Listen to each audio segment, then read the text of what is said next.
Hoje eu vou criar o vilão mais poderoso da história da Marvel. Vamos dividir esse vídeo em várias categorias, selecionando as características mais insanas dos maiores vilões da Marvel, até terminarmos com um personagem tão forte, tão implacável, que ninguém será capaz de derrotá-lo. Se você acha que o Mephisto, Doutor Destino, Thanos ou qualquer outro teria alguma chance contra o vilão de hoje, você está completamente enganado. Esse nosso vilão, cara, ele será invencível. Vamos então pegar ali as habilidades mais poderosas de diferentes categorias, como por exemplo, né, a habilidade mais forte de velocidade, de força, de resistência, o item mais poderoso, o objeto mais poderoso, a arma mais poderosa, super instintos, um poder especial, a raça e várias outras categorias. E vamos fundir todas elas em um único vilão, para que nenhum herói nunca consiga derrotá-lo. Mas é claro que para um vídeo como esse temos algumas regras básicas. Nada de colocar entidades cósmicas aqui, isso deixaria o vídeo bem chato, né? Porque a entidade cósmica tem poderes meio que infinitos. E eu também só posso usar uma única característica, um único poder de um personagem, como por exemplo,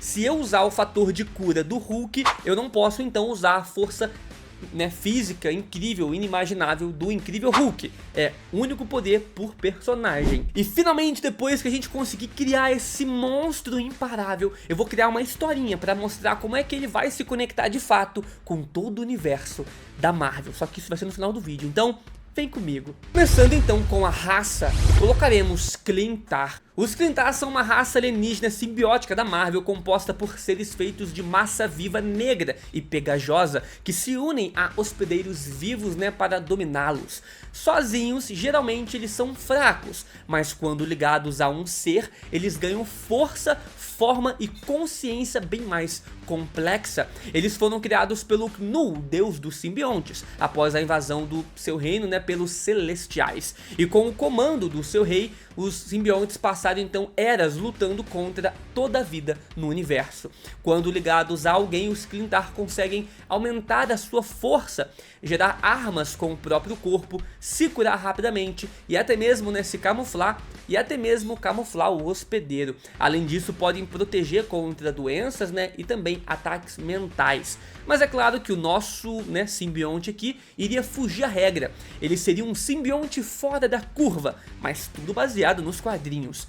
Venom, Carnificina e outros grandes simbiontes já mostraram que conseguem também se virar sem um hospedeiro. O Carnificina consegue até mesmo manter a sua forma humanoide se ele quiser. Então o nosso também irá conseguir, cara, mas ele iria ser muito parecido com o Toxina, né, que é o simbionte mais poderoso que surgiu na Terra. Da mesma forma que o Toxina, o nosso simbionte seria o milésimo da sua geração, um simbionte com força e agilidade fora do comum e nascido para superar todos os demais da sua raça. Sem contar que em realidades alternativas, o Venom também consegue despertar os poderes de quem ele já parasitou, né? O que deixa tudo ainda mais interessante para o nosso vilão de hoje, junto com o restante dos poderes, né, que a sua raça fornece, como também os demais aqui dessa lista. Então ele iria conquistar todo o universo como se fosse brincadeira, porque cada hospedeiro que ele se juntasse, ele iria pegar as habilidades desse hospedeiro. Seguindo então, temos agora a categoria Força, e temos a força de Mangog. Mangog é descrito como a manifestação física do ódio de 1 bilhão de seres de uma raça alienígena que tentou invadir Asgard.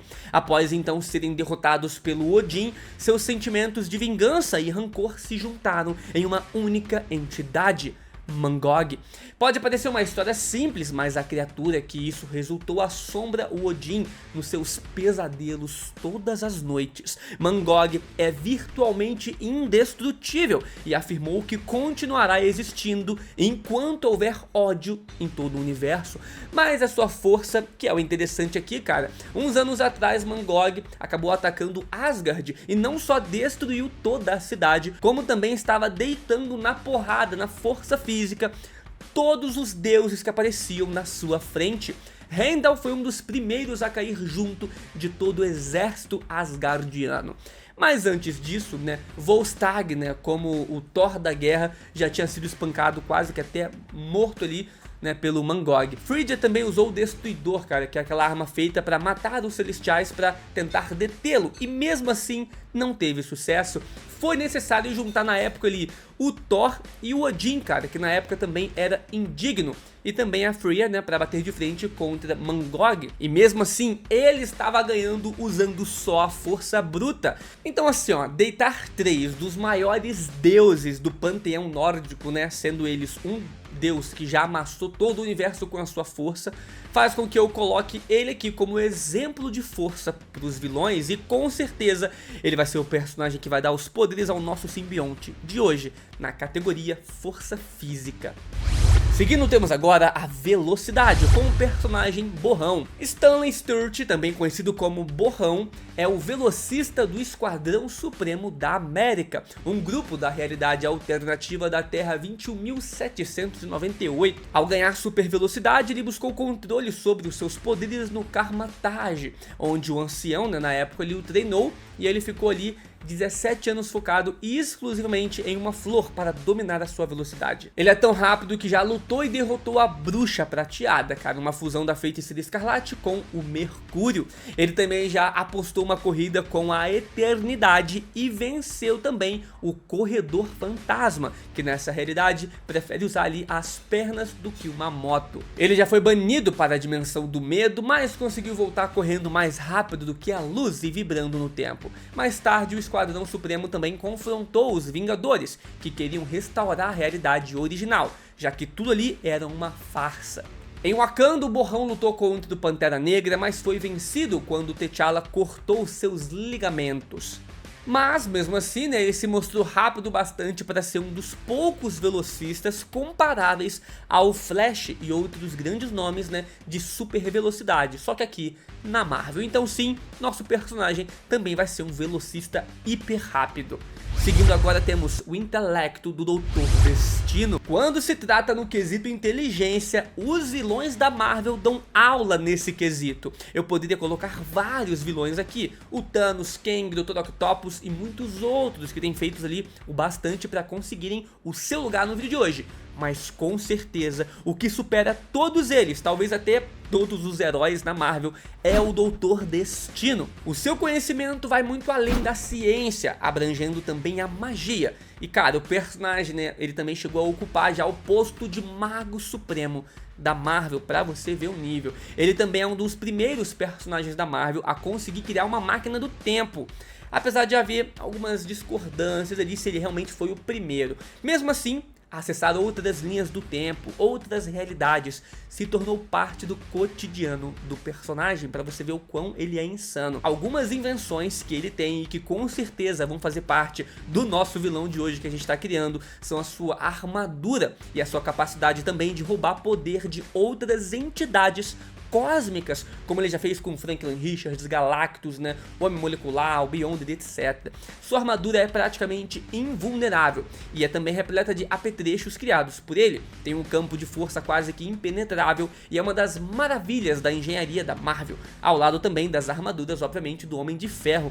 Já a sua capacidade de roubar poderes de entidades não vem da sua magia, mas vem também da sua tecnologia, né, da sua inteligência. Ele construiu um aparelho que permite ele drenar a energia de uma maneira praticamente perfeita, ao ponto que ele já roubou várias vezes ali, né, poderes do Devorador de Mundos, no caso o Galactus, né, e também dos Arautos do Galactus, como no caso do Surfista Prateado. Os Vigias também já passaram por isso, né, e um ou outro deles ali já teve o poder roubado pelo Doutor Destino. Então imagina o quão poderoso o nosso personagem poderia ficar.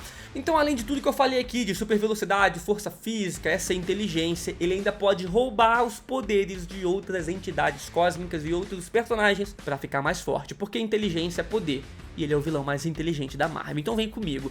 Resistência. E agora temos o vilão Thanos. O Thanos, ele é muitas coisas. Um titã louco, um dos seres mais inteligentes do universo, um dos mais fortes fisicamente, mas ele também se destaca muito pela sua resistência física. Apesar de não estarmos acostumados a ver o personagem apanhando muito, né? Mas quando isso acontece, ele mal sofre danos. justamente por conta da sua pele dura, da sua resistência. Ele já recebeu de peito aberto um ataque do próprio Thor com o Mjolnir, né, enquanto invadia a Terra, e nem se importou. Até mesmo deixou o Thor, né, atacar ele de novo para ver se algum dos seus ataques faria efeito contra o seu corpo poderoso e imortal. Nessa mesma saga ele recebeu ataques do Hulk e gritos direto do Raio Negro, e mesmo assim ele se manteve de pé e venceu todo mundo depois. Mas vale lembrar também que o Raio Negro estava mais enfraquecido nesse momento, mas mesmo assim os seus gritos devastam bairros e cidades inteiras. O Thanos também já foi capaz de lutar contra o seu próprio filho, que estava na posse ali de um dos fragmentos da Fênix Negra, e era o seu avatar naquele momento. A luta dos dois foi tão intensa que eles destruíram o planeta onde eles estavam, e mesmo assim o Thanos nem se importou com isso. Lembrando também que ele não estava com nenhum tipo de aumento grandioso de poder. Ele estava lutando contra o seu filho, né, com a Força Fênix, usando o poder bruto normal, sua força e resistência só. O personagem também já foi capaz de resistir sem nenhum problema a um ataque do Surfista Prateado, e sobreviveu também ao ataque do Odin. Subindo ainda mais o nível, ele foi capaz de lutar contra um Galactus enfraquecido e também aguentou todos os golpes da entidade cósmica, cara. O que mostra a imensa resistência do Thanos. E se isso já não fosse o bastante, ele ainda conta com uma imortalidade quase que absoluta, já que a morte não permite que ele fique permanentemente, né, no seu reino ali da morte.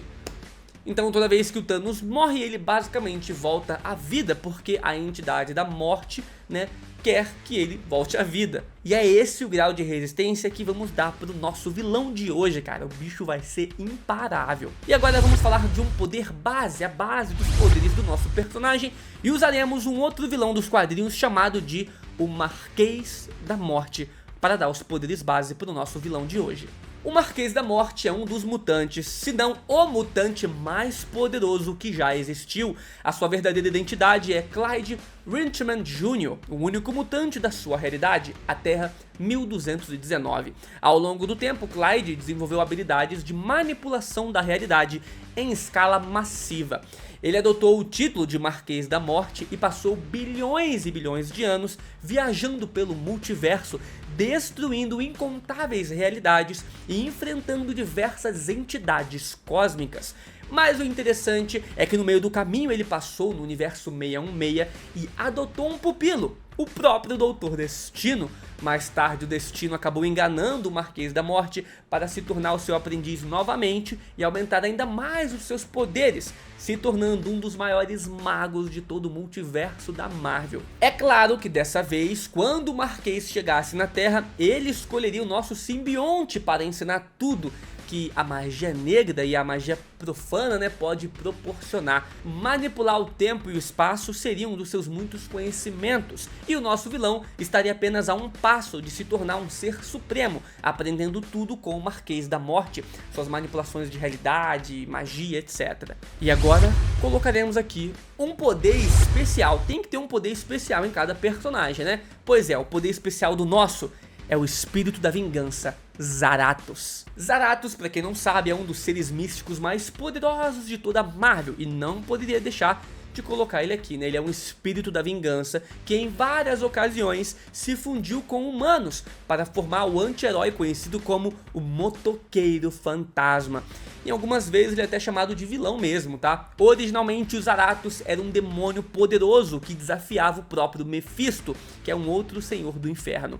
Após ser derrotado, o Zarathos teve a sua memória apagada e foi condenado a se fundir com hospedeiros humanos, servindo, né, aos desejos do Mephisto. Daí que surgiu, né, um motoqueiro fantasma que a gente conhece.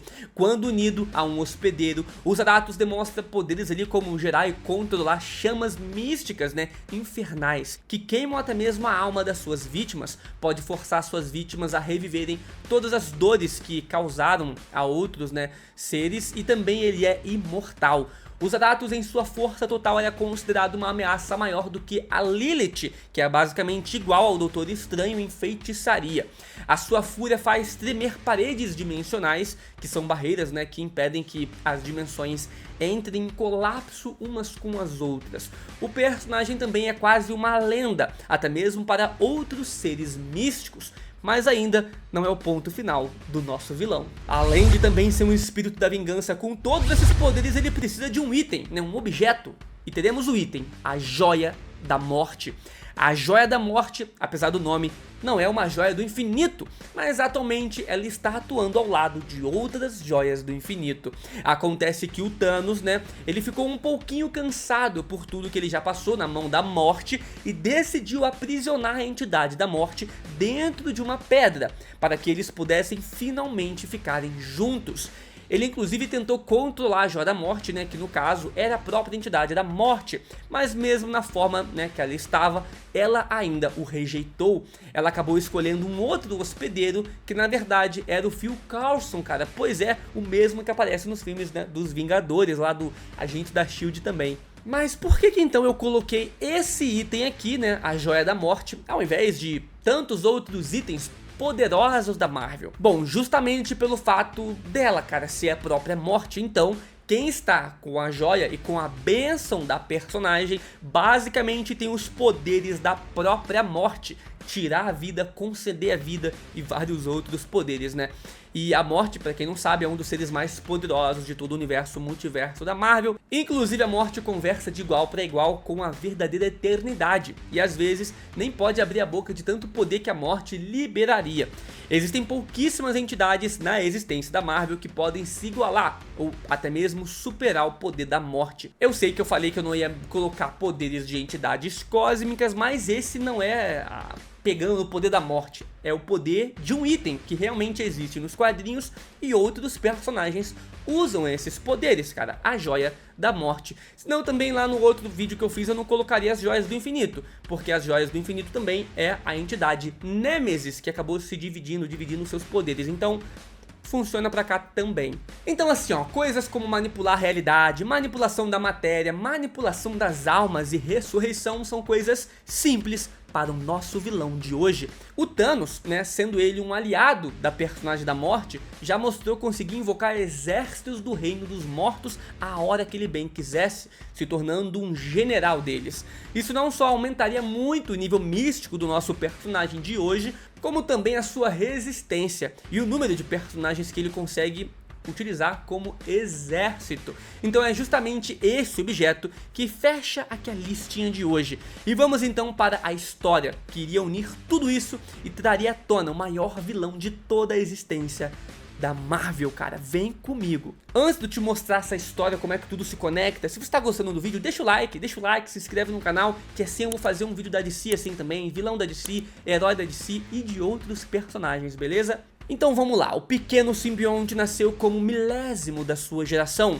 um número considerado sagrado entre os Klyntar, o que o tornava especial e diferente dos demais. A sua singularidade atraiu a atenção do Mephisto, um dos demônios mais poderosos do multiverso, que vê nele uma oportunidade para se livrar das suas maiores ameaças. No caso, os Zarathos. Mephisto então enganou o jovem simbionte, fazendo ele aceitar um pacto que o condenaria a condenação eterna, digamos assim. Como punição por sua rebeldia, ele foi transformado no primeiro simbionte fantasma, cara. Uma entidade envolta em chamas infernais, algo mortal para a sua espécie. Mesmo com o aumento colossal dos seus poderes, o simbionte sofreu com uma dor constante, né, das chamas que estava nele ali, e passou a vagar pelo cosmos em busca de uma cura para a sua condição e também buscou uma forma de se vingar do Mephisto. Ele percorreu então planetas, pulando de hospedeiro em hospedeiro, mas nenhum ser vivo era capaz de suportar as chamas do inferno que ele carregava. Todos queimavam até as cinzas, o forçando, né, a seguir adiante. O seu hospedeiro mais resistente foi o Thanos, né, de Titã, né, do planeta Titã, cujo corpo suportou o simbionte por muito mais tempo. Junto então do poder das chamas infernais, eles enfrentaram e derrotaram o temível Mangog, mas a batalha destruiu o corpo do Titã Louco. Sem escolhas, o simbionte então se ligou ao próprio Mangog. Eventualmente ele chegou à Terra já exausto, né, e com o corpo se despedaçando, até que encontrou o velocista conhecido como Borrão. Ao se unir a ele, usou então a sua super velocidade para procurar um hospedeiro mais compatível e finalmente encontrou, Victor Von Doom. Ao se ligar ao Dr. Destino, encontrou um corpo místico e tecnologicamente avançado capaz de resistir melhor a essa maldição infernal. Juntos então transformaram-se em uma força incomparável, justo no momento em que o Dr. Destino alcançava um novo patamar, o patamar dele que era o de Marquês da Morte. Percebendo então o potencial da fusão, o próprio Marquês da Morte presenteou o simbionte, o nosso simbionte, com a Joia da Morte, ampliando ainda mais todo o seu poder. Durante então bilhões e bilhões de anos, os dois estudaram ali o tempo, o espaço e a magia, tornando-se cada vez mais poderosos. Depois de levar sua magia ao máximo e estar totalmente ligado ao demônio Zarathos, o simbionte então partiu até o inferno para a tua tão sonhada vingança. Ele passou milênios, consumindo hospedeiros e se tornando mais poderoso. Afinal, o simbionte, todo hospedeiro que ele se liga, ele consegue copiar, absorver aqueles poderes. Então ele usou tudo isso que ele tinha contra o próprio Mephisto. Usando da Joia da Morte, ele criou um exército de mortos-vivos para derrotar todo o exército que tinha lá no inferno de uma única vez, enquanto cortava a cabeça do Lorde Infernal. Assim ele se consagrou não só como o demônio mais poderoso que já existiu, mas como o Lorde Infernal, que queria comandar todas as camadas do inferno e as realidades, e marchava também através de todo o multiverso, levando morte e destruição com ele, assim como seu próprio pai, o Knu, o deus dos simbiontes, ordenava. Se gostou do vídeo, deixa o like, se inscreve no canal e eu te vejo no próximo. Valeu!